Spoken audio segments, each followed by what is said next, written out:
रजनीश, प्रियंका, आमिर खान, ऋत्विक, पप्पू, किशोर, चंद्रपाल, राहुल, ब्रजानंद, अमन सिंह, अग्निवेश यादव, सालेश, महेश, सबको बहुत बहुत नमस्कार। Good morning everyone.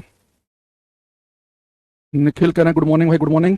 एक तो भाई आजकल जो है भयंकर मात्रा में गर्मी पड़ रही है, ध्यान रखना आपको, आप सभी को अपना पानी वानी पीते रहो।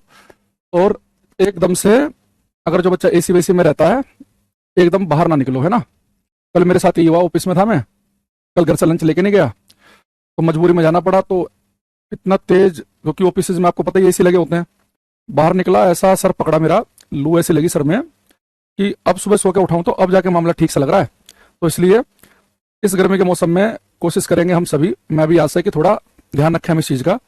बाकी अनुराग कुमार भाई, जब ये खत्म हो जाएगा तो अपना नया चैप्टर स्टार्ट हो जाएगा, है ना, तो इसलिए परेशान होने की जरूरत नहीं है। दूसरा, हाँ, एक जो बच्चे रेलवे की तैयारी करते हैं तो टेक्नीशियन का भी वैकेंसी अभी आ रही है, नोटिफिकेशन आने वाला है, तो उसकी 6000 प्लस वैकेंसी आ रही है। तो इनकी एक चीज बड़ी अच्छी लगी कि जो रेल मिनिस्टर ने प्रॉमिस किया था कि अब हम रेलवे की वैकेंसी 4-5 साल में ना निकालकर हर साल निकालेंगे। तो यानी कि देखो, रेलवे का असिस्टेंट लोको पायलट का पेपर हुआ तो दूसरे वाली वैकेंसी आ गई उसके पीछे पीछे, टेक्नीशियन का हुआ तो उसके पीछे पीछे दूसरी वैकेंसी आ गई। यानी वो रेलवे की वैकेंसी को एसएससी की तरह चला रहे हैं। अब यानी कि सीधे 5 साल में निकल रही है 30,000 वैकेंसी। भाई 5 साल में 30,000 मत निकालो, हर साल ही 6-6, 7-7 हजार निकाल दो तो ज्यादा बढ़िया है, ताकि एक बच्चा जो है उसके 5 साल खराब ना हो। हर साल अगर वैकेंसी रहेंगी तो उसके पास मौका रहेगा, इस साल नहीं तो अगले साल, ऐसे करके। तो टेक्नीशियन भर्ती कम नहीं आई है, वो टेक्नीशियन भर्ती आपको इसलिए कम लग रही है क्योंकि जो पिछली बार भर्ती आई थी वो 4-5 साल के बाद आई थी। अब ये भर्ती तो जस्ट अभी आई है, 2 महीने पहले जो है पेपर हुआ है टेक्नीशियन का, अब दोबारा से आ गई 2-3 महीने बाद। तो भाई फिर ऐसा थोड़ा ना कि हर साल 30-40 हजार पैदा हो जाएंगी। तो वैकेंसी अगर हर साल निकलेंगे तो इतनी ही निकलेंगी, और वो कम नहीं है कि केवल टेक्नीशियन की 6-7 हजार निकल जाए, असिस्टेंट लोको पायलट की कुछ हजार निकल जाए, कुछ हजार निकल जाए ग्रुप डी की, तो ऐसे करते करते भी 50,000 वैकेंसी हो जाएंगे रेलवे में। लेकिन वो हर साल निकलनी चाहिए। लेकिन अगर किसी को केवल माहौल ही बनाना है, केवल बच्चों को जबरदस्ती वो करने के लिए, कम आई है ज्यादा आई है, तो थोड़ा सा आपको लॉजिकल भी सोचना पड़ेगा कि हर साल भर्ती निकलेंगे तो इतनी ही निकल सकती हैं। या तो आप 4 साल का वेट कर लो, सीधे ही एक साथ 20,000 देख लो 4 साल के बाद, ये हर साल ही 6-7 हजार देख लो, है ना। तो ये इंपॉर्टेंट है। एनटीपीसी का तो बेटा पेपर ही चल रहे हैं, एनटीपीसी का क्या बैच लेके आए हैं, ठीक है। चलो, अब मैंने कल आपको 3 क्वेश्चन कहा था, मिले थे क्या भाई आपको? कल की पीएनजी मिल गई थी टाइम से? क्वेश्चन किया आप लोगों ने, ट्राई है? जैसे क्वेश्चन हमारे सामने ये है, अगर आपने ट्राई किया, आपको हमने होमवर्क दिया था कल की क्लास में। एक क्वेश्चन है कि एक दीवार से 40 सेंटीमीटर की दूरी पर 4D 4 डायोप्टर शक्ति का उत्तल लेंस रखा गया है। एक मोमबत्ती को लेंस से कितना दूरी पर रखना चाहिए ताकि उसका प्रतिबिंब दीवार। क्या किसी बच्चे ने क्वेश्चन? अच्छा, प्रैक्टिस सेट नहीं मिला। अग्निवेश यादव ने जो है इसका आंसर भी दे दिया है। देखो ये, चलो कोई बात नहीं, अगर नहीं मिला, मैंने हालांकि कल आपकी क्लास के जस्ट बाद ही ये सेंड कर दी थी। देखो ये बेटा हमारे पास में एक दीवार है, दीवार, और कह रहा है कि इस दीवार से 40 सेंटीमीटर की दूरी पर एक उत्तल लेंस रखा है। एक दीवार से 40 सेंटीमीटर की दूरी पर एक उत्तल लेंस रखा है, कॉन्वेक्स लेंस। बेटा लेंस से दीवार तक की दूरी दे रखी है उसने 40 सेंटीमीटर, ठीक। यहां तक आप समझ गए होंगे। एक दीवार से 40 सेंटीमीटर की दूरी पर 4D 4 डायोप्टर शक्ति का उत्तल लेंस रखा है, तो मोमबत्ती को लेंस से कितना दूर रखना चाहिए ताकि उसका प्रतिबिंब दीवार पर बने। तो कह रहा है कि बेटा एक मोमबत्ती को लेंस से हम कितना दूर रखें। तो मान लो कि जो कैंडल है उसे आप, कह रहा है कि लेंस से कितना दूर रखें, तो मान लो कि जो कैंडल है उसे आप, एक कैंडल मान लो, इसे आपने मान लो कि x दूरी पर रखा। तो कह रहा है कि कैंडल को कितना दूर रखूं मैं लेंस से कि उसका जो प्रतिबिंब बने वो दीवार पर बने। यानी कि जो प्रतिबिंब दीवार पर बनने का मतलब ये है कि प्रतिबिंब जो है वो लेंस से 40 सेंटीमीटर की दूरी पर बने। भाई दीवार लेंस से 40 सेंटीमीटर दूर है ना, तो वस्तु कितना दूर रखी है -x, इमेज कितना दूर बननी चाहिए +40 सेंटीमीटर। भाई वस्तु को तो हमेशा हम लेफ्ट साइड पर रखते हैं, यू की वैल्यू नेगेटिव होती है, v कितना है 40। अब यहाँ देखो इसने आपको जो पावर दे रखी है ना 4 डायोप्टर, इससे आप फोकस दूरी निकाल सकते हैं लेंस की। तो पावर का फॉर्मूला होता है 100/f। अगर फोकस दूरी सेंटीमीटर में चाहिए आपको, क्योंकि भाई v की वैल्यू सेंटीमीटर में है तो फोकस दूरी भी सेंटीमीटर में निकाल लेंगे। पावर कितनी है 4 डायोप्टर की, 100/f। तो सोल्व करेंगे तो फोकस दूरी आ जाएगी आपकी 25 सेंटीमीटर। कॉन्वेक्स की फोकस दूरी पॉजिटिव होती है, तो f की वैल्यू आ गई आपकी 25 सेंटीमीटर। अब तो आप ये क्वेश्चन कर लेंगे भाई, अब तो दिक्कत नहीं किसी बच्चे को। आपके पास में एफ भी है, हाँ, जैसा भी 2 महीने पहले पेपर हुआ जैसे, बिल्कुल वही लेवल रहेगा टेक्नीशियन का। टेक्नीशियन का पेपर के मैंने एक एक क्वेश्चन कराया था यूट्यूब पर होने के बाद, 98 से 100% तक क्वेश्चन क्लास नोट्स आए थे टेक्नीशियन में। 40 नंबर की साइंस आती है टेक्नीशियन में, हर सेट में 10, 12, 14 क्वेश्चन थे फिजिक्स के।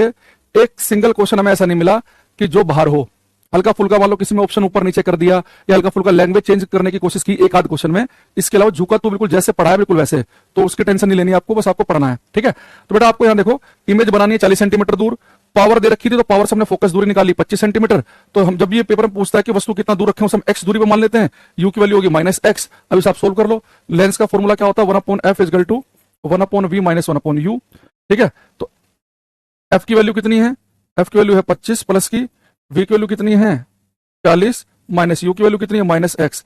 माइनस माइनस हो जाएगा प्लस का, इसे इधर ले जाओ आप, 40 को माइनस का हो जाएगा 1/40, 1/25 माइनस 1/40 इक्वल टू 1/x। यहाँ पे 200 आ जाएगा एलसीएम, 25 हटे 200 और ये हो गया 5 1/x। x की वैल्यू निकालेंगे तो 200/3 आएगा, 200/3 है ऑप्शन में, हाँ 200/3 सेंटीमीटर आ जाएगा। तो जिन बच्चों का आंसर 200/3 सेंटीमीटर आया है उनका एकदम सही है, बी इसका करेक्ट आंसर है। ठीक है,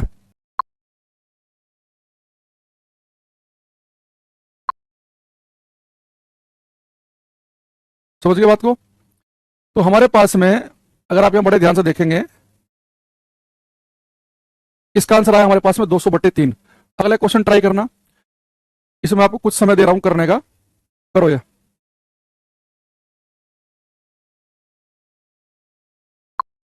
लिखा है वो, है ना, वो 60 सेंटीमीटर ही है वो। तो 60 सेंटीमीटर देखो, हिंदी इंग्लिश में 60 सेंटीमीटर लिखा है, सेंटीमीटर है ये।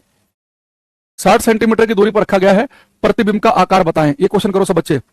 4 सेंटीमीटर ऊंची वस्तु को 20 सेंटीमीटर फोकल दूरी के अवतल लेंस से 60 सेंटीमीटर की दूरी पर रखा गया, प्रतिबिंब का आकार। बेटा अवतल लेंस जो है ना, ये अवतल लेंस, अवतल लेंस देखते दिमाग में फोटो बनना चाहिए। अवतल लेंस हमेशा इमेज बनाता है सीधी छोटी। तो अगर वस्तु 4 सेंटीमीटर की है तो इमेज 4 सेंटीमीटर से छोटी बनेगी, यानी कि आपका आंसर डी ऑप्शन तो नहीं हो सकता, ये तो आप ध्यान रखना। ठीक है, ये करो ये। यहां पे देखना कि 4 सेंटीमीटर ऊंची वस्तु को, तो वस्तु का आकार कितना है 4 सेंटीमीटर, तो वस्तु का आकार 4 सेंटीमीटर का है। ऊंची वस्तु को 20 सेंटीमीटर फोकस दूरी के अवतल लेंस, बेटा अवतल लेंस जो होता है उसकी जो फोकस दूरी होती है नेगेटिव में होती है -20 सेंटीमीटर की। 20 सेंटीमीटर फोकस दूरी की अवतल लेंस से 60 सेंटीमीटर की दूरी पर वस्तु को रखा, 60 सेंटीमीटर की दूरी पर, नेगेटिव होती है। तो प्रतिबिंब का आकार बताना है आपको, पता है मैग्निफिकेशन आवर्धन क्षमता निकाल लो। अगर आपने आवर्धन क्षमता निकाल ली तो मैग्निफिकेशन जितने गुना होगी इमेज का साइज वही होगा। तो मैग्निफिकेशन फोकस दूरी की फॉर्म में क्या होती है, f अपॉन लेंस वाले केस में प्लस आता है, मिरर में आता है नेगेटिव। तो लेंस है तो लेंस वाला फॉर्मूला लगा दिया हमने। तो f की वैल्यू कितनी है -20, u की वैल्यू -60, तो -20 ऊपर आ गया, -20 और -60 कितना हो गया -80, 20 चौक 80 यानी कि 1/4। तो मैग्निफिकेशन अगर 1/4 आई है तो इमेज का साइज 1/4 गुना होगा। तो 4 सेंटीमीटर की वस्तु का 1/4 निकालेंगे तो 1 सेंटीमीटर आ गया। तो जिन बच्चों का आंसर ए है उनका ठीक है एकदम, 1 आंसर आएगा। जो हमें बिक्रम सिंह राहुल यादव का गलत हो गया, दीपक का सही है, लोकस का सही है, अमन सिंह का गलत था, सोनम कुमार का ठीक था, नवीन का एकदम सही था, पप्पू पासवान जी का ठीक था, कुलदीप का गलत, प्रियंका कुमारी का गलत, नेहा का भी गलत था, अग्निवेश यादव का भी गलत था, बाकी का ठीक था। ये बिहारी बाबू, अशरफ, विष्णु सिंह विद्यार्थी, अंकित यादव 2 सेंटीमीटर बता रहे हैं, गलत है। भाई एक चीज बताओ, आपको अवतल लेंस में ये बात नहीं पता कि अवतल लेंस की फोकस दूरी नेगेटिव होती है -20 सेंटीमीटर, यू के वैल्यू हमेशा नेगेटिव लेते हैं तो -60 सेंटीमीटर। वस्तु का साइज दे रखा है 4 सेंटीमीटर का, इमेज का साइज पूछ रहा है, तो इमेज का साइज तभी तो बताओगे जब मैग्निफिकेशन आवर्धन क्षमता पता होगी। तो मैग्निफिकेशन फोकस दूरी की फॉर्म में लेंस में क्या होती है, f upon f plus you. अगर ये दर्पण होता तो f upon f minus you होती। तो मैग्निफिकेशन अगर 1/4 है तो इमेज भी 1/4 साइज की बनेगी, 1 सेंटीमीटर आ गया। ये बताओ इसमें आपको कहां दिक्कत आ रही है। फैजान हुसैन कह रहे हैं मैग्निफिकेशन का फॉर्मूला कल मैंने टेस्ट में देखा था, लेंस वाला पूछा था। दिल्ली पुलिस AWTPO का सिलेबस एग्जाम से पहले कंप्लीट हो जाएगा क्या, हाँ कर देंगे भाई। ब्रजानंद बाबूलाल बलई रांची रहे, थोड़ा और फास्ट आंसर दो भाई और टाइम से आया करो बाबूलाल जी। एक क्वेश्चन और दिया था मैंने आपको, 3 क्वेश्चन मैंने कल दिए थे करने के लिए, एक लास्ट क्वेश्चन ये है, ये ट्राई करो।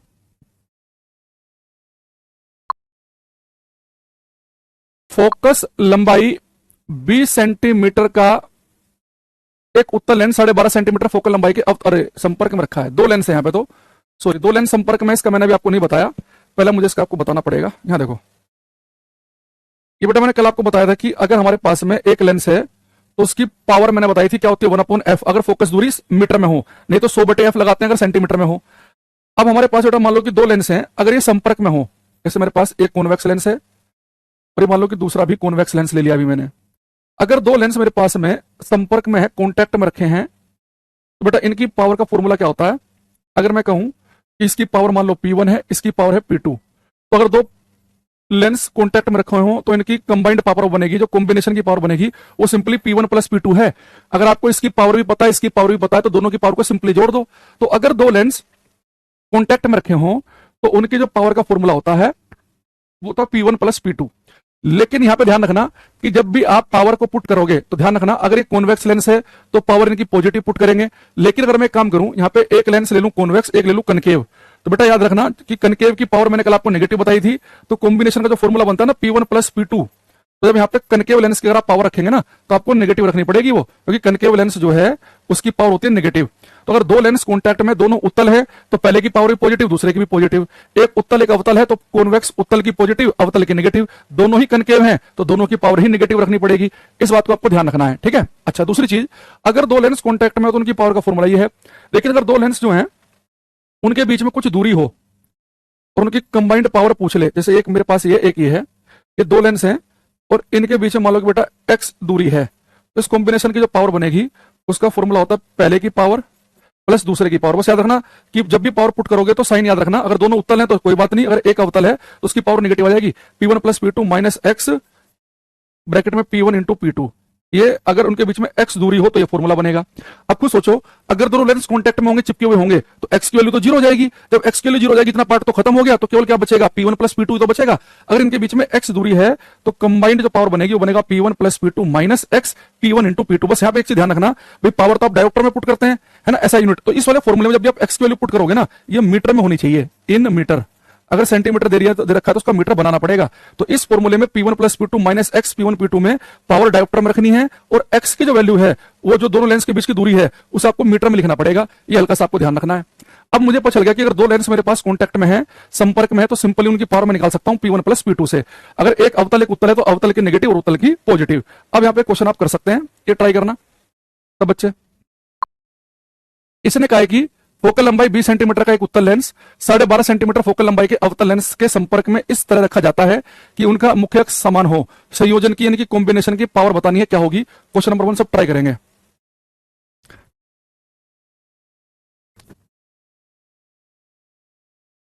पप्पू पासवान ने सही दिया, विकास है तो खराब करें। देखो यहाँ पे एक बेटा कॉन्वेक्स लेंस है और एक कनकेव, एक उत्तल एक अवतल। अब यहाँ पे देखो जो कॉन्वेक्स लेंस है इसकी जो फोकस दूरी है, मान लो इसकी फोकस दूरी आप f1 मान लो और कनकेव की मान लो f2। तो बेटा जो कॉन्वेक्स लेंस है इसकी फोकस दूरी कितनी है, 20 सेंटीमीटर। कॉन्वेक्स की तो प्लस में होती है, जो कनकेव है इसकी फोकस दूरी है माइनस 12.5 सेंटीमीटर। ठीक, तो कह रहा है कि इस कॉम्बिनेशन की पावर बताओ, इनकी फोकस दूरी दे रखी है। तो अब एक चीज बताना बेटा, पावर क्या होती है, 1/f। अगर सेंटीमीटर में तो 100/f, यानी जिसकी फोकस दूरी ज्यादा होगी उसकी पावर कम आती है। यानी जो कॉन्वेक्स लेंस है इसकी फोकस दूरी ज्यादा है 20 12.5 से, तो कॉन्वेक्स की फोकस दूरी ज्यादा है तो उसकी पावर कम आएगी, यानी पॉजिटिव पावर होगी कम। जो कनकेव है इसकी फोकस दूरी कम है तो इसकी पावर आएगी ज्यादा, लेकिन निगेटिव पावर ज्यादा होगी, यानी मेरा जो आंसर आएगा वो आएगा नेगेटिव वाला। समझ रहे हैं बात को। नहीं तो इसमें मैं इसे सोल्व करके दिखा देता हूं आपको। भाई पहला पावर निकालो P1, तो फोकस दूरी सेंटीमीटर में रखे तो पावर हो जाएगा 100/f। तो 100 फोकस दूरी कितनी है कॉन्वेक्स की, 20, तो 20 पंजे 100, तो इसकी पावर तो आ गई 5 डायोप्टर। अब P2 निकालते हैं, जो कनकेव है वो थे 100/f सेंटीमीटर, और यह वैल्यू कितनी 100, और इधर रखिए माइनस 12.5। तो सोल्व करेंगे, 25 पंजे 125, 25 चौका 100, 0 5 8 40, यानी कि माइनस 8 डायोप्टर। यानी कि जो मेरे पास कॉन्वेक्स लेंस था इसकी पावर तो आई प्लस 5 डायोप्टर, कनकेव की आई माइनस 8। जब कॉम्बिनेशन की पावर निकालेंगे P1 प्लस P2, तो P1 कितना है 5 डायोप्टर, P2 की वैल्यू कितनी है माइनस 8 डायोप्टर, तो माइनस 3 डायोप्टर बचेगा। लेकिन टीचर का बिल्कुल इंटरेस्ट नहीं है कि आप ये सब करो, वो चाह रहा है कि आप कंप्यूटर की स्क्रीन पर ही देखो कि उत्तल की फोकस दूरी ज्यादा है, कनकेव की कम है, जिसकी फोकस दूरी कम उसकी पावर आएगी ज्यादा, यानी कि नेगेटिव पावर ज्यादा होगी, पॉजिटिव पावर कम होगी। जब जोड़ेंगे तो ऑटोमेटिकली मेरा आंसर आएगा नेगेटिव में। एक ही ऑप्शन नेगेटिव वाला है, यानी वो चाह रहा है कि उसने जानबूझ के ऑप्शन ऐसे बनाए हैं कि आप बाकी ऑप्शन को बाहर कर दें और नेगेटिव वाले पर टिक लगा दें। भाई इस बात को समझ में आया कि नहीं आपको, ये आया ना। ये जो बात आपको अभी बताई गई है ये कुछ पल्ले पड़ेगी नहीं पड़ी है। फैजान, भीष्म सिंह विद्यार्थी, ब्रजानंद, ठीक है। चलो अब हम क्या करेंगे बेटा, ये कॉम्बिनेशन भी मैंने आपको बता दिया है। अब हम सीधे आएंगे लेंस के यूज पर। तो आप सब लिखेंगे आई डिफेक्ट, ऑप्शन को बाहर कर दें और नेगेटिव वाले पर टिक लगा दें। भाई इस बात को समझ में आया कि नहीं आपको, ये आया ना। ये जो बात आपको अभी बताई गई है ये कुछ पल्ले पड़ेगी नहीं पड़ी है। फैजान, भीष्म सिंह विद्यार्थी, ब्रजानंद, ठीक है। चलो अब हम क्या करेंगे बेटा, ये कॉम्बिनेशन भी मैंने आपको बता दिया है। अब हम सीधे आएंगे लेंस के यूज पर। तो आप सब लिखेंगे आई डिफेक्ट, आज और कल की क्लास में आपका ऑप्टिक्स चैप्टर हो जाएगा खत्म, दृष्टि दोष। और ये दृष्टि दोष बहुत इंपॉर्टेंट है, कांस्टेबल के पेपर से लेके यूपीएससी के सीडीएस कमांडेंट तक, कोई भी पेपर आपकी तैयारी कर रहे हो सबके लिए इंपॉर्टेंट है ये आई डिफेक्ट, दृष्टि दोष। फिजिक्स नोट्स कैसे कहां से खरीदे, कहीं से नहीं खरीदना है, जो क्लास में पढ़ा रहे हैं उसे लिखो, और नोट्स कहां से खरीदोगे देखो।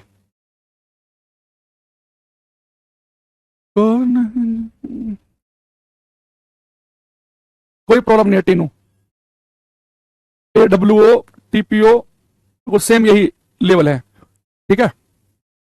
जिन पेपरों में 25 नंबर या 25 से ज्यादा की साइंस आती है उन सबका लेवल सेम रहता है, जिसमें 2-4 नंबर की आती है और 25 की, वहां फर्क पड़ता है, ठीक है।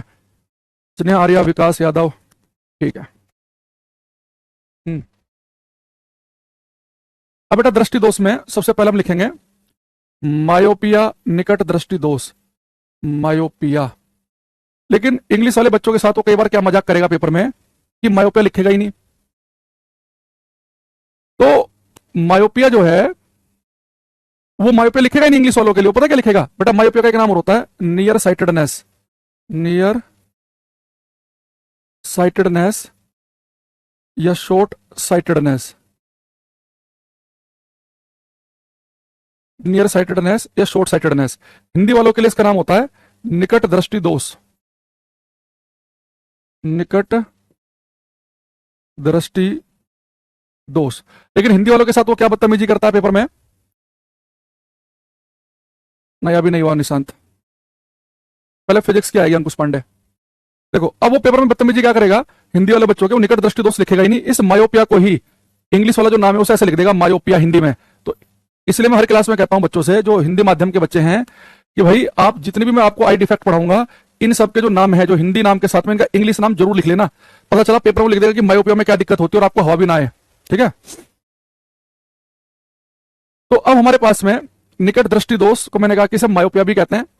अगर मैं आपसे क्वेश्चन पूछूं कि एक व्यक्ति को मायोपिया है, निकट दृष्टि दोष है, तो मायोपिया में निकट दृष्टि दोष वाले व्यक्ति को आप बताओ कहां की चीजें साफ दिखती हैं, निकट की साफ दिखती हैं कि दूर की साफ दिखती हैं?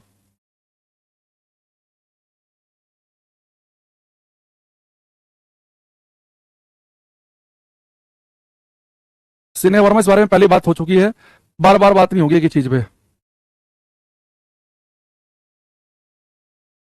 आते हैं अंकित यादव, क्यों नहीं आते, वो भी आते हैं। पप्पू पासवान में गलत हो गया है, ऋत्विक का सही है, विकास का सही है, प्रियंका कुमारी का गलत है। मैंने जान पूछे क्वेश्चन पूछा, मुझे पता कि बहुत सारे बच्चे इसका गलत आंसर देंगे। बेटा निकट दृष्टि दोष जो है ना, मायोपिया, नियर साइटेडनेस, तो निकट दृष्टि दोष में ये होता है कि हमारी आंख जो है ना उसे निकट की चीजें दिखाई देती हैं। इसमें बच्चे नाम से कंफ्यूजन हो जाता है। निकट दृष्टि दोष, नियर साइटेडनेस, यानी कि आपकी आंख में एक ऐसा दोष आ गया है कि आपकी आंख केवल नियर का ही देख पा रही है। तो निकट दृष्टि दोष का मतलब है कि आंख में ऐसा दोष पैदा हो जाना कि आंखें केवल नजदीक का ही देख पाए, दूर का ना देख पाए, उसे हम कहते हैं मायोपिया, निकट दृष्टि दोष। तो भगवान ने हमारी आंखें बनाई है कि हम निकट का भी देखें दूर का भी देखें, पर मेरी आंख में ऐसा दोष आ गया कि वो निकट का ही देख पा रही है। तो निकट दृष्टि दोष में निकट की चीजें साफ साफ दिखती हैं, दूर की नहीं दिखती। जितने बच्चे इस क्लास में चश्मे वाले होंगे उन सबको यही दोष है। देखो ये मायोपिया जो निकट दृष्टि दोष है, कम एज में होता है, कम उम्र में जो चश्मे लगे होते हैं बच्चों को, उसमें उन्हें निकट की चीजें तो साफ दिखती हैं।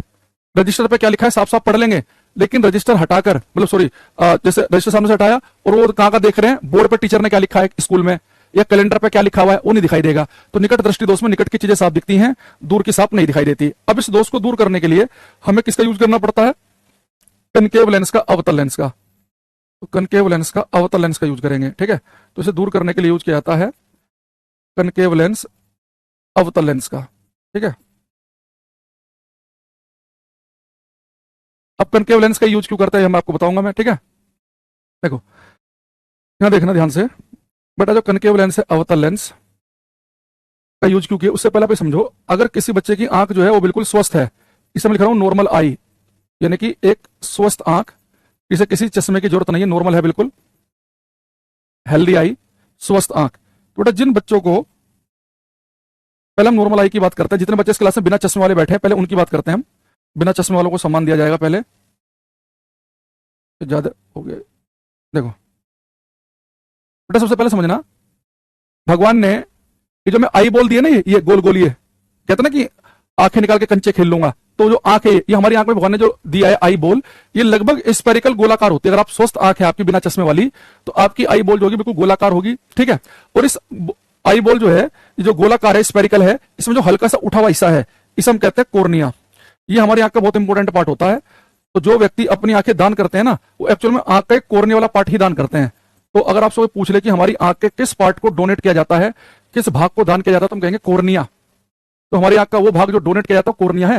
ये बेटा हमारी आंख में अंदर एक लेंस लगा हुआ है। ये हमारी आंख में जो भगवान ने लेंस दिया है ना, वो एक उत्तल लेंस की तरह बिहेव करता है। इसे जब मैं स्ट्रक्चर बनाऊंगा तो यहाँ पे उत्तल लेंस जैसे मैंने फोटो बना दिया। तो हमारी आंख में जो अंदर भगवान ने जो नेचुरल लेंस दिया है, वो एक कॉन्वेक्स लेंस की तरह बिहेव करता है। और ये लेंस जो है ना, कुछ मसल्स इन्हें पकड़ के रखती हैं, उन्हें हम कहते हैं सिलरी मसल्स। ये हमारी है सिलरी मसल्स। हिंदी में हम कहते हैं पचमाभी पेशियां। पचमाभी पेशियां। तो बेटा और पीछे होता हमारी आंख का रेटिना, दृष्टि पटल, रेटिना। हिंदी में भी उसे कई बार वो रेटिना ही लिखता है, तो हिंदी वाला बच्चे रेटिना भी याद रखेंगे। अब देखो, अब हमारी आंख में ये बेटा क्या है, ये कोर्निया है, जहां से लाइट अंदर एंट्री करती है हमारी आंख में, फिर लेंस पे टकराएगी और इमेज कहां बनाती है, रेटिना पे। तो अगर जो बच्चे बिना चश्मे वाले इस क्लास के अंदर बैठे हैं, उन्हें बस फायदा यही है कि जब भी वो किसी चीज को देखते हैं तो उस चीज की इमेज उनकी आंख के रेटिना पे बनती है। तो अगर मान लो कि मैंने सामने कैमरा देखा, इस कैमरे का प्रतिबिंब एग्जैक्ट रेटिना पे बने, तो रेटिना क्या करेगा, वो सारे के सारे सिग्नल जो है वो ब्रेन के पास पहुंचाएगा, तो ब्रेन सही से समझ जाएगा किस चीज का फोटो है। लेकिन जिन बच्चों को चश्मा लगा है, उनके साथ बस यही प्रॉब्लम है कि जब भी वो किसी चीज को देखते हैं ना, उस चीज की इमेज रेटिना पे नहीं बनती। ये तो रेटिना से पहले ही बन जाएगी या रेटिना के पीछे बनेगी। अब किस दोष में पहले बनती है, किस में पीछे बनती है, इस बात को आपको ध्यान रखना है, ये पेपर में आता है। तो अगर कोई आपसे पूछे कि एक स्वस्थ व्यक्ति है, उसकी आंख में प्रतिबिंब कहां बनेगा, स्वस्थ आंख में बोलेंगे ठीक रेटिना पे। और मनुष्य की आंख के किस भाग को डोनेट किया जाता है, हम बोलेंगे कोर्निया को। तो यहां पर हम दो बातें लिख लेंगे, ठीक है। अब यहां पे लिखेंगे, दो यहाँ पे जो लिक्विड फ्लूइड भरे होते हैं वो मैं आपको नहीं बता रहा हूं, वो आप बायोलॉजी में पढ़ेंगे। हम केवल क्लास में आंख के उतने भाग की बात करेंगे जहां पे हमें चश्मे की जरूरत पड़ेगी, लेंस की, है ना। बाकी कौन सी जगह कौन सा विट्रेस फ्लूइड कहां भरा है, कौन सा फ्लूइड कहां भरा है, कौन प्रेशर मेंटेन करने के लिए है, कौन क्या करने के लिए है, वो सारी बातें फिर बायोलॉजी की हैं, ठीक है। अब यहाँ पे चीज देखेंगे, यहाँ पे लिखेंगे हम कि जैसे question number 1, which part of human I is donated, मनुष्य की आंख के किस भाग को दान किया जाता है। Which part of human I is donated, मनुष्य की आंख के किस भाग को डोनेट किया जाता है, लिखेंगे कोर्निया। मनुष्य की आंख के किस भाग को दान किया जाता है, तो बोलेंगे कोर्निया। सेकंड है, eight which part of human I image is formed, मनुष्य की आंख के किस भाग पर प्रतिबिंब बनता है, तो हम बोलेंगे रेटिना। मनुष्य की आंख के इस भाग पर प्रतिबिंब बनता है, तो हम बोलेंगे रेटिना। तो हिंदी वाले बच्चे लिख लेना, ये पहला क्वेश्चन क्या है कि मनुष्य की आंख के किस भाग को दान किया जाता है, कोर्निया को। Which part of human I is donated, मनुष्य की आंख के किस भाग को दान करते हैं, कोर्निया को। सेकंड क्या है, मनुष्य की आंख के किस भाग पर प्रतिबिंब बनता है, तो हम बोलेंगे रेटिना। ये बात हम किसकी कर रहे हैं, एक नॉर्मल आई की, स्वस्थ आंख की, ठीक है। Eight which part of normal human आई लिख सकते हो, स्वस्थ मनुष्य की आंख के किस भाग पर प्रतिबिंब बनता है, रेटिना पर, ठीक है। तो ये तो बात हुई एक स्वस्थ आंख की। लेकिन अगर आंख स्वस्थ ना हो, अब जिन बच्चों को है मायोपिया, अब वो समझेंगे उन्हें क्या दिक्कत है। मायोपिक आई की बात करेंगे अब हम, निकट दृष्टि दोष वाली आंख। देखो बेटा, निकट दृष्टि दोष होने के कई रीजन हो सकते हैं। स्वस्थ मनुष्य की आंख के किस भाग पर प्रतिबिंब बनता है, रेटिना पर, ठीक है। तो ये तो बात हुई एक स्वस्थ आंख की। लेकिन अगर आंख स्वस्थ ना हो, अब जिन बच्चों को है मायोपिया, अब वो समझेंगे उन्हें क्या दिक्कत है। मायोपिक आई की बात करेंगे अब हम, निकट दृष्टि दोष वाली आंख। देखो बेटा, निकट दृष्टि दोष होने के कई रीजन हो सकते हैं, कई रीजन, ठीक है। ऐसा कुछ डिफरेंट नहीं है उसमें, डिफरेंट बस ये होता है एडब्ल्यूटीपीओ में वो कुछ फैक्ट पूछ लेता है कि ये थ्योरी किस साल में दी, ये किस वैज्ञानिक ने दी, वो हम बात बीच बीच में बता ही रहे हैं तीनों, ठीक है। देखो, तो निकट दृष्टि दोष वाली आंख, ठीक है। तो बेटा इसमें क्या होता है, अगर किसी व्यक्ति को मायोपिया हो जाए, तो मायोपिया होने के कई वजह हो सकती हैं। जैसे कि जो आपकी आंख है ना, ये आपकी आंख का जो लेंस है, अगर ये लेंस थोड़ा मोटा हो जाए, मान लो किसी व्यक्ति जो है, आपकी आंख का जो लेंस है थोड़ा सा मोटा हो गया, बेटा इससे दिक्कत क्या आएगी। देखो, मान लो कि आपकी जो आई बॉल है वो तो वैसी की वैसी है, लेकिन आंख का लेंस क्या हो गया, मोटा। ये आपसे कहते हैं कि आपकी आंख का जो लेंस है उसकी पावर बढ़ जाए, इससे दिक्कत क्या होगी। अब बेटा देखो, जो मोटे लेंस होते हैं ना, मोटे लेंस, अगर मैं आपको दो कॉन्वेक्स लेंस लूं, एक पतला एक मोटा, तो जो मोटे लेंस होते हैं वो ज्यादा पावर वाले होते हैं।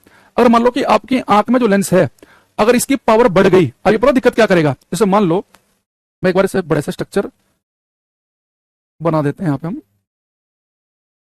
मान लो कि आपकी आंख है ये, ठीक है, और ये आपकी आंख में जो लेंस है, अगर ये मोटा हो जाए, आपकी आंख का जो लेंस है अगर ये मोटा हो जाए, अब देखो इससे दिक्कत क्या आएगी। मान लो कोई चीज आपको देखनी है, तो इसमें दूर की वस्तु साफ नहीं दिखती है, तो मान लो दूर से प्रकाशीय किरणें आ रही हैं, तो जैसे आपकी आंख के लेंस पर टकराएंगी, ये तो ज्यादा पावरफुल है, मोटा लेंस ज्यादा पावर का होता है, तो प्रकाशीय किरणों को जल्दी मोड़ देगा। नहीं, जब आप बचपन में आपकी आंख बिल्कुल ठीक थी, तो उस समय आपकी आंख का लेंस पतला था, प्रकाशीय किरणें अंदर गई तो लेंस पर टकराकर इतना दूर जाके इकट्ठी हो रही थी। अब इसमें क्या होगा कि आपकी आंख का जब लेंस ज्यादा पावरफुल हो जाएगा ना, प्रकाशीय किरणों को जल्दी मोड़ देगा वो। तो जल्दी मोड़ने से क्या होगा कि प्रकाशीय किरणों को जल्दी इकट्ठा कर देगा, क्योंकि उसकी पावर बढ़ चुकी है, तो प्रकाशीय किरणों को जल्दी इकट्ठा कर देगा। तो यानी इसका मतलब क्या होगा कि इमेज रेटिना में बनेगी, रेटिना से पहले बन जाएगी। तो मायोपिया में, निकट दृष्टि दोष में जो इमेज बनती है वो कहां बन जाती है, रेटिना से पहले ही बन जाती है। तो या तो इसमें क्या हो सकता है बेटा, इसमें मायोपिया में कि थिकनेस जो है, थिकनेस ऑफ लेंस, लेंस की मोटाई इंक्रीज कर जाए, या आपसे बोल दे कि लेंस की पावर बढ़ जाए, पावर ऑफ लेंस इंक्रीज कर जाए। तो इससे दिक्कत क्या होगी कि इमेज बन जाएगी रेटिना से पहले। अगर इमेज रेटिना पे नहीं बनी तो फिर आपको साफ नहीं दिखेगा। या दूसरी चीज क्या हो सकती है कि आपकी जो बेटा, कई बार इसमें ये भी दिक्कत होती है मायोपिया में कि आपकी जो आंख है ना, इसका जो लेंस है वो उसकी मोटाई ना बढ़े, वो जैसा है बिल्कुल वैसा का वैसे ही रहे, उसकी पावर में कोई फर्क नहीं आया। लेकिन आपकी जो आई बॉल है ना, ये आई बॉल ही बिल्कुल गोलाकार ना होकर थोड़ी सी फैल जाए, यानी कि कुछ ऐसा हो जाए, आपकी आंख की जो बॉल है थोड़ी सी अंडाकार शेप की हो जाए, आई बॉल की शेप में ही फर्क आ जाए, यानी जो पहले गोलाकार थी वो कुछ ऐसे हो जाए अंडे के जैसी। अब देखो इससे दिक्कत क्या आएगी, अंदर जो लेंस है वो जैसे पहला था बिल्कुल वैसा का वैसा ही है, बस आई बॉल की शेप चेंज हो गई, अंडेकार हो गई। अब इससे दिक्कत क्या आएगी, मान लो कि आपकी आंख में दूर से लाइट आ रही है बेटा, अब आपकी आंख में लाइट आ रही है दूर से, ठीक है, जब आपकी आंख बिल्कुल ठीक थी, बिल्कुल गोलाकार थी, तो उस समय आपकी आंख में लाइट लेंस पर टकराकर इतनी दूरी तय करती थी, आज भी इतनी दूरी तय करेगी, क्योंकि अंदर का लेंस तो वैसा का वैसा ही है। अब ये फिर से इमेज कहां बन गई, अभी जो लेंस बिल्कुल गोल था वो गोल ना होकर थोड़ा सा फैल गया, तो फिर से इमेज कहां बन गई, रेटिना से पहले बन गई, तो आपको साफ साफ नहीं दिखेगा। तो इसमें होता क्या है कि अगर किसी व्यक्ति को मायोपिया हो जाए, या तो क्या होगा कि उसकी आंख का जो लेंस है वो मोटा हो जाए, मोटा लेंस का मतलब है कि उसकी पावर इंक्रीज कर जाए, ज्यादा पावरफुल लेंस होगा तो प्रकाशिक किरणों को जल्दी इकट्ठा कर देगा, या ऐसा हो जाए कि लेंस तो झुका तो ऐसा ही है पर आई बॉल ही फैल जाए, तो जो आई बॉल पहले यहां तक थी वही आगे बढ़ गई, तो इमेज कहां बन गई, रेटिना से पहले। यानी इसमें दिक्कत क्या होती है कि जो इमेज बनती है वो रेटिना से पहले बनती है। तो आपको ये बात ध्यान रखनी है कि जो इमेज है वो रेटिना से पहले बनेगी। तो इसमें प्रतिबिंब कहां बनता है, इमेज बनती है बिफोर रेटिना, रेटिना से पहले, या इन फ्रंट ऑफ रेटिना कह सकते हैं आप। अब प्रतिबिंब बना रेटिना से पहले, अब मुझे साफ साफ कब दिखेगा, मैं डॉक्टर के पास गया, डॉक्टर ने कहा कि कोई दिक्कत नहीं है, बस आपकी आंख का लेंस थोड़ा मोटा हो गया, ज्यादा पावरफुल हो गया है, तो प्रकाशीय किरणों को वो जाने नहीं दे रहा है, रेटिना तक पहले ही मोड़ दे रहा है, या आपकी आई बॉल थोड़ी सी फैल गई है, तो जो किरणें पहले रेटिना बन रही थी रेटिना से पहले बन रही है, तो कहेगा टेंशन मत लो, आप एक काम करो, आप एक कनकेव लेंस ले लो, अवतल लेंस। तो बेटा कनकेव लेंस लेने से फायदा क्या होगा, एक कनकेव लेंस मैंने आपको क्लास में बताया था कि कनकेव लेंस होता है डाइवर्जिंग लेंस जो प्रकाशीय किरणों को फैला दे। अब जैसे प्रकाशीय किरणें आएंगी तो आपकी आंख में पहुंचने से पहले चश्मे के लेंस पर टकराएंगी, और चश्मे का जो लेंस होगा वो प्रकाशीय किरणों को फैला देगा, डाइवर्ज कर देगा। अब प्रकाशीय किरणें कनकेव लेंस पर टकरा के क्या हो गई, डाइवर्ज हो गई, फैल गई। अब यहाँ पे खुद देखो, पहले देखो डार्क लाइन को, ये डार्क लाइन पहले सारी थी बिना चश्मे के, किरणें कहां हो गई, यहाँ इकट्ठी हो गई, लेकिन कनकेव लेंस ने किरणों को फैला दिया, तो फैली हुई किरणें थोड़ा सा आगे जाके मिलेंगी। अब फैली हुई किरणें थोड़ा सा आगे जाके मिलेंगी तो उनकी पावर ऐसे सेट करेंगे इस लेंस की कि वो आगे जाकर ठीक रेटिना पर ही मिले। तो अब इमेज कहां बन गई, फिर से रेटिना बन गया, नहीं कि आपको साफ साफ दिखना शुरू हो जाएगा चश्मा लगाते ही। तो पेपर में यहाँ पे तीन बातें आपसे पूछेगा, उन्हें ध्यान सुनना। पहला पूछेगा कि रेटिना में, सॉरी मायोपिया में इमेज कहां बनती है, हम बोलेंगे मायोपिया में इमेज बनती है रेटिना से पहले। दूसरा पूछेगा कि मायोपिया में कहां की चीजें साफ दिखती हैं, निकट की साफ दिखती हैं, तो निकट दृष्टि दोष में निकट की चीजें साफ दिखती हैं, दूर की साफ नहीं दिखती, और प्रतिबिंब निकट बनता है, रेटिना से पहले बनता है। और तीसरा कौन सा लेंस इसे दूर कर देगा, कनकेव लेंस, कनकेव लेंस लगा के हम प्रकाशीय किरणों को वहीं आगे रेटिना पर ही मिला देंगे। तो यहाँ पे जो करेक्टिव लेंस है, सुधारात्मक लेंस जो सुधार करेगा, वो कॉनकेव लेंस है, अवतल लेंस। ठीक है, ये बातें आपको ध्यान रखनी है। तीन बातें दोबारा सुनेंगे। अगर कोई आपसे कहे कि, अगर मैं आपसे कहूं कि मायोपिया में निकट दृष्टि दोष में क्या होता है, हम बोलेंगे निकट दृष्टि दोष में निकट की चीजें साफ दिखती हैं, दूर की साफ नहीं दिखती। बच्चों के साथ ये दिक्कत होती है कि नजदीक का साफ देख लेते हैं, बोर्ड पर लिखा हुआ नहीं देख पाते। दूसरा, इसमें इमेज बनती है निकट, रेटिना से पहले ही बन जाएगी, और कनकेव लेंस लगा के हम इमेज को वापस रेटिना पे बना देंगे, तो यानी कि सुधारात्मक लेंस कनकेव लेंस है। ठीक है, तो हमारे पास में करेक्टिव लेंस है कनकेव, इमेज बनती है बिफोर रेटिना, रेटिना से पहले, और निकट की चीजें साफ दिखेंगी, दूर की साफ दिखाई नहीं देंगी। एक बार इसे उतार लो ढंग से, मर्जी भाई बंटी, जैसे आपको कंफर्टेबल लगे।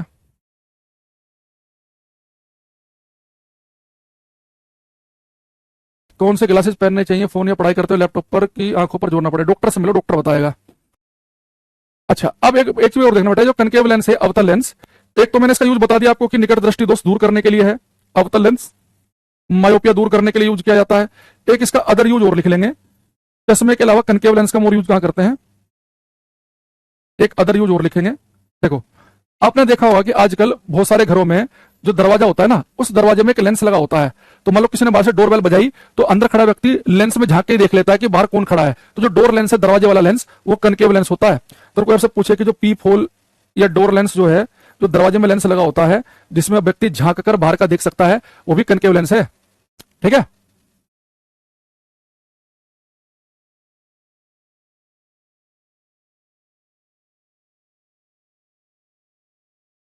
आगे बात समझ में। तो हमारे पास में एक बच्चा देखो कितना मूर्ख है, कह रहा जी मायोपिया के बारे में बताओ। यहाँ पूरी कहानी खत्म होगी, इसे मायोपिया नहीं पता चल रहा है। अरे मैंने बताया कि मायोपिया निकट दृष्टि दोष एक ऐसा दोष है जिसमें निकट की चीजें साफ दिखती हैं, दूर की साफ नहीं दिखती हैं। अब निकट की साफ दिख रही है, दूर की साफ क्यों नहीं दिख रही है? मैंने कहा कि उसकी वजह यह है कि दूर की साफ इसलिए नहीं दिखती है, जब दूर से प्रकाश की किरणें आती हैं तो हो सकता है कि आपकी आंख में जो लेंस है, जो नेचुरल लेंस है, वो ज्यादा मोटा हो गया, उसकी ज्यादा पावर का हो गया हो, और उसकी पावर बढ़ जाएगी तो किरणों को जल्दी मिला देगा, तो इमेज क्या करेगा, वो रेटिना से पहले ही बना देगा। ये हो सकता है कि आपकी आई बॉल जो है वही फैल गई हो, अंडे की जैसी हो गई हो, तो इमेज कहां बन रही है, पहले बन रही है। फिर इसे दूर करने के लिए कनकेव लेंस लगाएंगे। भाई ये कह रहा है मायोपिया के बारे में बताओ, है? बुक जब आएगा बेटा बता देंगे, अभी तुम पढ़ाई पे ध्यान दो। ठीक है। तो अब हमारे पास में सेकंड लिखेंगे हम, हाइपरमेट्रोपिया, दूरदृष्टि दोष लिखेंगे। हाइपर मेट्रोपिया, इसे हम हिंदी में कहते हैं दूरदृष्टि दोष। हिंदी वाले बच्चे इसका इंग्लिश नाम जरूर लिख लेंगे ब्रैकेट में, हाइपरमेट्रोपिया। इंग्लिश में कई बार हाइपरमेट्रोपिया नहीं लिखता है, उसे लिखता है फार साइटेडनेस या लॉन्ग साइटेडनेस। Long sightedness. अब इस बार आप इसमें सारे आंसर ठीक दे सकते हैं। अगर मैं आपसे कहूं कि एक व्यक्ति को दूरदृष्टि दोष है, तो दूरदृष्टि दोष वाले व्यक्ति को कहां के चीज साफ दिखेंगे, निकट की कि दूर की?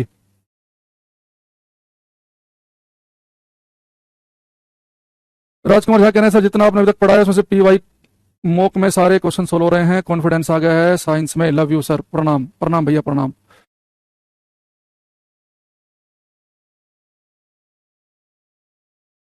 तो मेरी आंख में ब्लैक डॉट है भाई। भाई इस बारे में कोई पता नहीं है, हमें डॉक्टर से पता करो। आई साइड सही होनी चाहिए बस आपकी। देखो, दूरदृष्टि दोष में आपको बता बेटा कि दूरदृष्टि दोष में कहां की चीज साफ दिखती है, दूर की। निकट दृष्टि दोष में निकट का साफ दिखता था, दूरदृष्टि दोष में दूर का साफ दिखेगा। इसमें नजदीक का साफ नहीं दिखाई देगा। ये दोष आपको जनरल दिखाई देगा जो थोड़े से मिडिल एज वाले व्यक्ति होते हैं ना, कुछ 40+ एज वाले। आपने देखा होगा कि आपके पिताजी, ताऊ जी या आपके चाचा जी वो चश्मा जो है हर टाइम नहीं लगाते होंगे, वो चश्मा रखते होंगे जेब में। क्यों रखते हैं चश्मा जेब में? क्योंकि उन्हें दूर की चीजें साफ दिखती हैं, और नॉर्मली हम दूर का ही तो देखते हैं, तो उन्हें दूर का साफ साफ दिख रहा है। लेकिन जब आपके चाचा जी को, पिताजी को नजदीक का देखना है, मान लो कोई अखबार पढ़ना है, कोई चीज पढ़नी है, कोई बिल देखना है, तो वो चश्मा निकालते होंगे और फिर चश्मा लगाते होंगे। अखबार पढ़ा पूरा का पूरा, और पढ़ने के बाद में चश्मा फिर उतार देते होंगे। क्यों? क्योंकि उन्हें नजदीक का साफ नहीं दिख रहा है, इसलिए वो केवल अखबार पढ़ते समय ही चश्मा लगा रहे हैं। अगर उन्हें मान लो कोई चीज पढ़नी है और उनका चश्मा नहीं मिल रहा है, तो उनसे पढ़ा नहीं जाएगा, वो थोड़ा सा किताब को या अखबार को दूर रखकर पढ़ने की कोशिश करेंगे, क्योंकि उन्हें दूर की चीजें साफ दिखती हैं, तो कोशिश करते हैं कि चीजें उनसे दूर रहें। तो वो व्यक्ति जिन्हें दूर की चीजें साफ दिखे, नजदीक का साफ ना दिखे, उन्हें हर टाइम चश्मे की जरूरत नहीं है। लेकिन जो छोटे बच्चे होते हैं जिन्हें मायोपिया होता है, उन्हें हर टाइम चश्मा क्यों लगाना पड़ता है? क्योंकि उन्हें दूर का साफ नहीं दिखता है, और नॉर्मली हम दूर की चीजें देख रहे होते हैं। ठीक है। अच्छा, अब इसे दोष को दूर करने के लिए हम यूज करते हैं कॉन्वेक्स लेंस, उत्तल लेंस का। अब उत्तल लेंस कैसे दूर कर देता है वो समझना इसे। तो बेटा हाइपरमेट्रोपिया में होता क्या है, जैसे अभी मैंने आपको बताया था कि मायोपिया में आपकी आंख का लेंस मोटा हो गया, ज्यादा पावर हो गई उसकी। तो इसमें क्या होता है कि मान लो कि आपका जो आई का लेंस है, मान लो कि पतला हो जाए। आई लेंस जो है, हमारी आंख का जो लेंस है, मान लो कि पतला हो गया। ठीक है। तो हाइपरमेट्रोपिया में थिकनेस क्या हो सकती है, थिकनेस ऑफ लेंस, लेंस की मोटाई कम हो गई, थिकनेस कम हो गई। जो बेटा पतले लेंस होते हैं उनकी पावर होती है कम, या आपसे कह सकता है कि लेंस की पावर कम हो जाए। और जो पतले लेंस होते हैं उनकी पावर होती है कम, यानी किरणों को अच्छे से मोड़ ही नहीं पाएंगे। अब जैसे मान लो कि इसमें निकट की वस्तुएं साफ नहीं दिखती है, तो मान लो कि प्रकाश की किरणें निकट से आ रही है।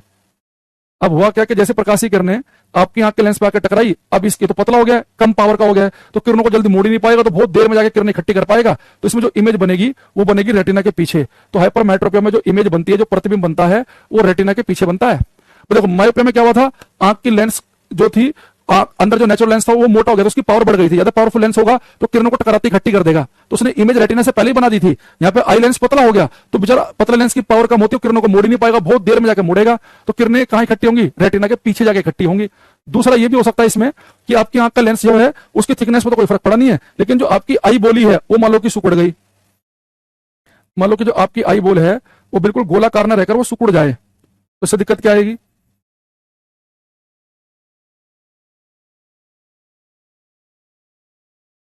और जैसे बेटा मान लो कि प्रकाशीय किरणें आई, ठीक, अब हमारी आंख का जो लेंस है, ये हमारी जो आई बॉल है वो पहले इतनी गोलाकार थी जब बिल्कुल ठीक थे हम, अभी आई बॉल सुकड़ गई, तो मान लो जब अगर बिल्कुल ठीक थी मेरी आंख तो इतना दूर इमेज बनती होगी, अभी उतनी दूर बनेगी तो इमेज कहां बनेगी? रेटिना के पीछे, की आई बॉल सुकड़ गई ना। पहले जो आई बॉल थी वो आई बॉल पहले यहां तक थी, वो यहां तक, अब वो सुकुड़ के आगे आ गई है तो इमेज तो वहीं वहीं बनेगी, तो फिर से इमेज कहां बनेगी? रेटिना के पीछे। तो इस दोष में दो वजह हो सकती है होने की, या तो आपकी बोल दे कि पेपर में कि आई लेंस जो है पतला हो गया, यानी कि उसकी पावर कम हो गई, या बोल दे कि आई बॉल सुकड़ गई है ना, तो कॉन्ट्रैक्ट हो गई, सुकड़ गई, तो तब हो सकता है। अब इसमें डॉक्टर के पास आप गए, डॉक्टर का भाई साहब टेंशन मत लो, कॉन्वेक्स लेंस लगाओ, उत्तल लेंस। तो कॉन्वेक्स लेंस लगाने से फायदा क्या होगा?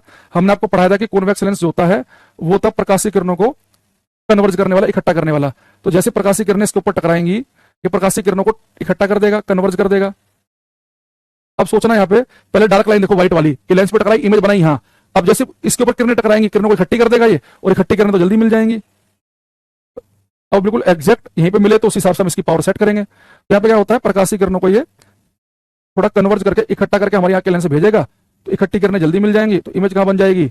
रेटिना पे। तो यहाँ पे भी आपको देखो तीन बातें याद रखनी है, दोबारा समझना। एक आपको याद रखना है कि इसमें इमेज कहां बनती है, इमेज बनती है बिहाइंड द रेटिना, रेटिना के पीछे। यानी आप ऐसे याद रखेंगे कि दूर दृष्टि दोष में दूर की चीजें साफ दिखती हैं, और इमेज भी कहां बनती है? दूर, रेटिना के पीछे इमेज बनती है। तीसरा, कौन सा लेंस इसे दूर कर देता है? करेक्टिव लेंस कौन सा है? कॉन्वेक्स लेंस, उत्तल लेंस। तो सुधारात्मक जो लेंस है वो उत्तल लेंस है। या मैं एक काम करता हूं, इसे कहीं और लिखते हैं, इसे इमेज बनेगी रेटिना के पीछे, और करेक्टिव लेंस जो है वो है कॉन्वेक्स लेंस, सुधारात्मक लेंस। एक बार और सुनेंगे बात को। इसमें तीन बातें आपको क्या ध्यान रखनी है? आपको तीन बातें ध्यान रखनी है कि सबसे पहले कि हाइपरमेट्रोपिया, दूरदृष्टि दोष, इसमें क्या होता है? हाइपरमेट्रोपिया में दूर की चीजें साफ साफ दिखती हैं, इमेज बनती है दूर, रेटिना के भी पीछे बनती है, बिहाइंड द रेटिना बनेगी, और उत्तल लेंस इसे दूर कर देगा। ये बात ध्यान रखना है, ठीक है? Convex lens. अच्छा बेटा, जो कॉन्वेक्स लेंस है इसके में अदर यूज भी लिखने पड़ेंगे, और आपको एक बात ध्यान रखनी है कि डेली लाइफ में लगभग लगभग हर जगह कॉन्वेक्स लेंस का ही यूज होता है, उत्तल लेंस का ही। पेपर में अगर अवतल लेंस आए तो अवतल लेंस एक तो याद रखना निकट दृष्टि दोष मायोपिया के लिए है, और एक जो दरवाजे में लेंस लगा होता है डोर लेंस, उसमें। उसके अलावा पेपर में कुछ भी आ जाए आप उत्तल पे टिक लगा देना, पियर्सिंग बिल्कुल सफिशिएंट है भाई। इसमें आपको ध्यान रखना है, पेपर में अगर आ जाए कि कैमरे में कौन सा लेंस होता है, प्रोजेक्टर में कौन से लेंस लगे होते हैं, हमारी आंख में जो लेंस है भगवान ने जो दिया है वो किस लेंस की तरह बिहेव करता है? कॉन्वेक्स की तरह। माइक्रोस्कोप में कौन सा है, टेलीस्कोप में कौन सा है, हर जगह कौन सा लेंस होता है? कॉन्वेक्स।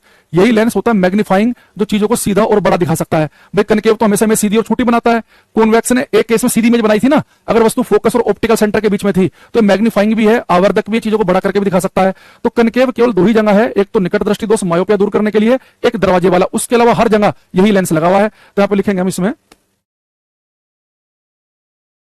लिखेंगे, इसका यूज करते हैं कैमरा में, प्रोजेक्टर में, ह्यूमन आईज, मनुष्य की आंखों में भी यही होता है, कैमरा, प्रोजेक्टर, मनुष्य की आंखें।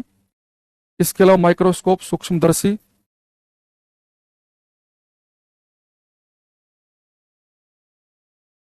टेलीस्कोप, दूरदर्शी, मैग्नीफाइंग ग्लास, ये जो चीजों को बड़ा करके दिखाए, मैग्नीफाइंग ग्लास,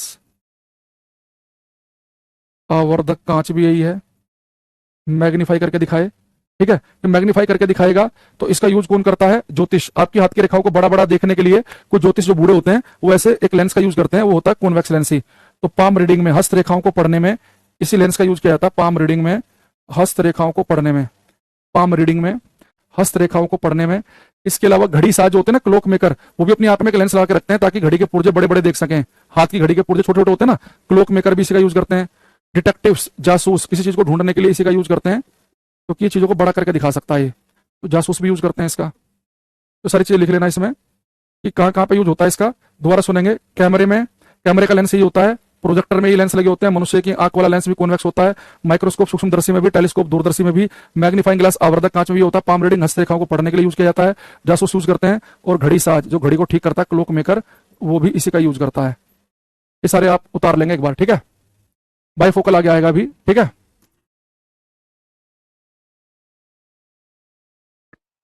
ठीक। तो अब हम यहां तक कि कल की क्लास में हम 2 आई डिफेक्ट और पढ़ेंगे।